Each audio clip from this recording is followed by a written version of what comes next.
All right, well, thank you for having me here tonight. Really appreciate all the work that you guys in the Tea Party do throughout the state. I go to my Tea Party down in the Yuba Sutter area.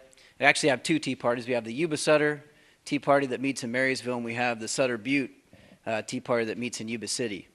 And I'm always impressed with these groups because you're always bringing information to the uninformed voter. That's what you guys are doing day in and day out. You always have the most interesting speakers. Maybe perhaps not tonight, but you guys are always bringing good people. They're talking about the issues, getting people motivated, moving forward.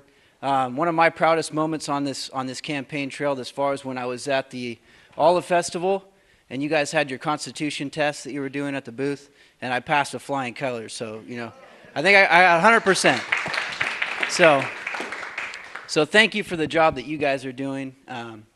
A little bit about myself. My name is James Gallagher, and I hail from down in Yuba City, Sutter County. I've been on the Board of Supervisors there for 5 years now, and I'm married to my wife Jana, who's here with us tonight, of 10 years, and we have 3 young children. And that's a big reason why I'm running for this seat. I'm running for the generations that came before and the generation that I'm raising right now and that many are raising throughout this state. My family, like many families in the North State, came here in the late 1800s, immigrated to this great state, and they found it to be a land of opportunity and freedom. It was a place where they had opportunity. That's a huge word, opportunity. Doesn't mean guaranteed success, but the opportunity to go and work with your hands, to build something, to build a legacy for your family, and to be able to keep the fruits of your labor. That was the idea that we had from the founding.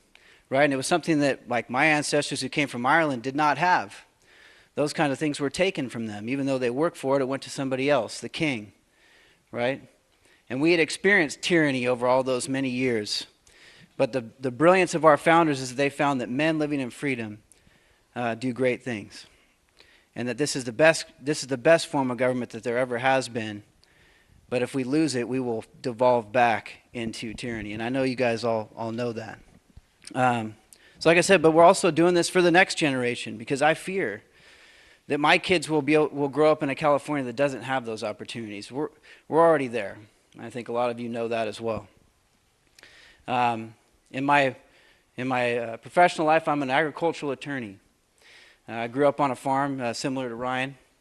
And as I was growing up, I saw that, a lot of times the law didn't really play in our favor, and especially when we're dealing with government agencies, it didn't play in our favor.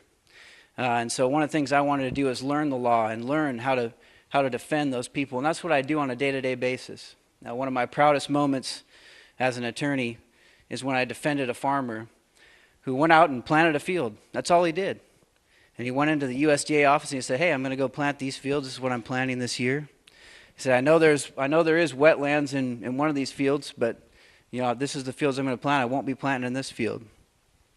Well, 3 years later, the USDA came back and said, "Oh, that field you planted, that one had a wetland in it too, and we're going to fine you $750,000 that you're going to have to pay to the federal government."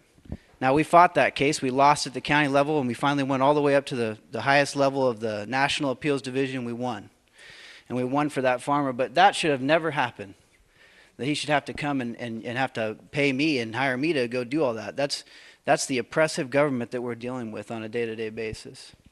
And as a county supervisor, this is what I find myself dealing with over and over again. It's another reason why I want to go to Sacramento and try and change this. And what I find is that we do have an epidemic, right, Holly? We have an epidemic in the state. It's called government. It's out of control. It continues to grow. It never gets smaller. It eats up everything around it.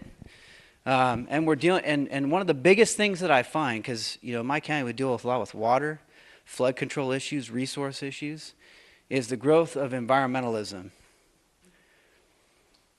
Also, you see it as Agenda 21. You know about it. These are environmental zealots who are invading every course of the government and invading every course of our daily lives as we see around. And they're trying to make it, let me go back to our ancestors here for a second.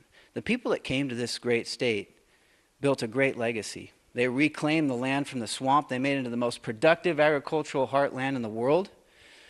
We built cities, we built towns, we built industry. We built a great legacy in this North State, and now it's under attack because there are zealots out there who believe that we should give the land back to the river, that we should give it back to the swamp. They believe that people shouldn't live out in the country in the rural areas, but they should all live in cities, and they should all have their own gardens, and we should all eat a certain way. You know, and you're seeing that every day more and more. I see it with FEMA.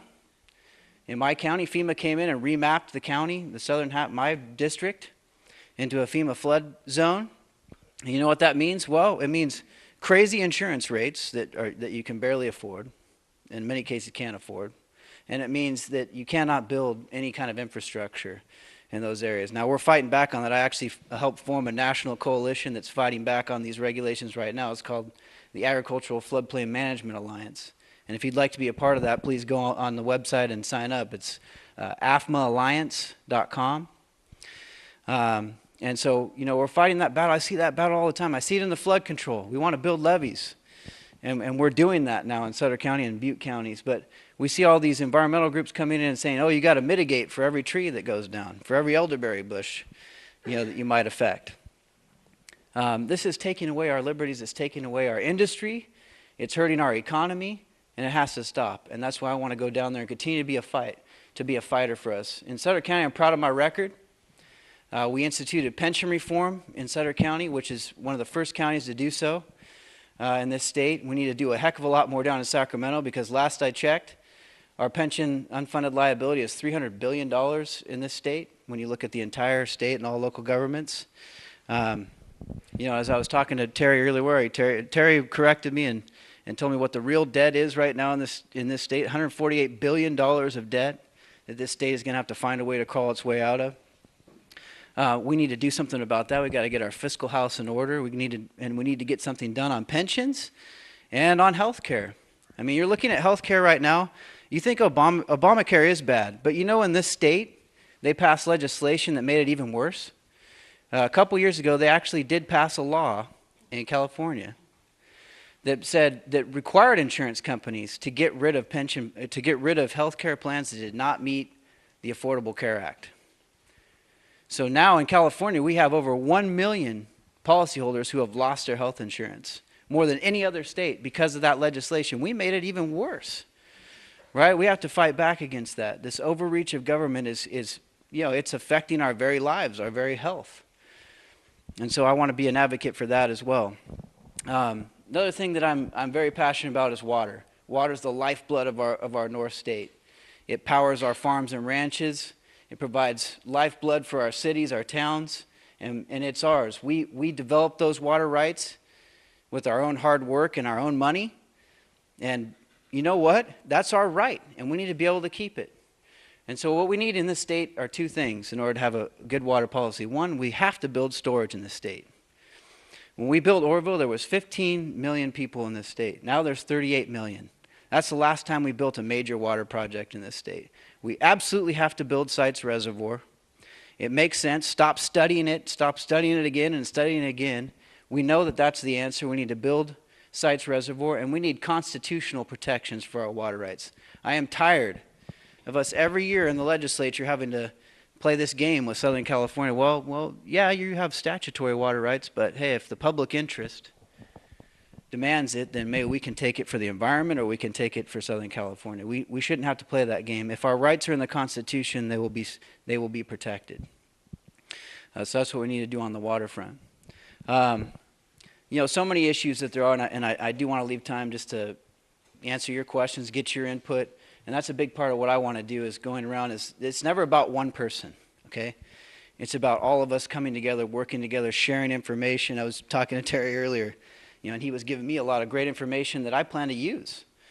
You know, and the information that I get from you helps me be a better legislator down in Sacramento, helps me carry the fight down in Sacramento. And I haven't given up on this state, and I do want to say this before I close, is I know it's a dark day in California. I know that. And it's easy to get depressed, and it's easy to say, man, I don't know if we can ever do that, okay? But 150 years ago this week, Abraham Lincoln delivered the Gettysburg Address. You think that was a dark day in our country when our own American brothers faced each other on the battlefield and shed each other's blood? That's how bad things had gotten. But what did he remind everyone that day? The way that you can honor these dead is by preserving this blessed liberty that you've been given in this country, and by recommitting yourself that a government by the people and for the people shall not perish from this earth. And I know that that's what's going on in this room. We're committing ourselves to do that, and together we can do it. Don't get down, okay? And believe me, I've been there before. I was a young college undergraduate at UC Berkeley, okay? Grew up in East Nicholas, South Sutter, California, conservative as possible. Went down there, but you know what, when we left, we had a college Republican Party of 300 members strong on that campus. We started a conservative magazine. We were changing minds. We can do it in this state. If we can do it in Berkeley, I guarantee you we can do it in Sacramento. And with your help, we're going to get it done. So thank you for having me here tonight. Yeah.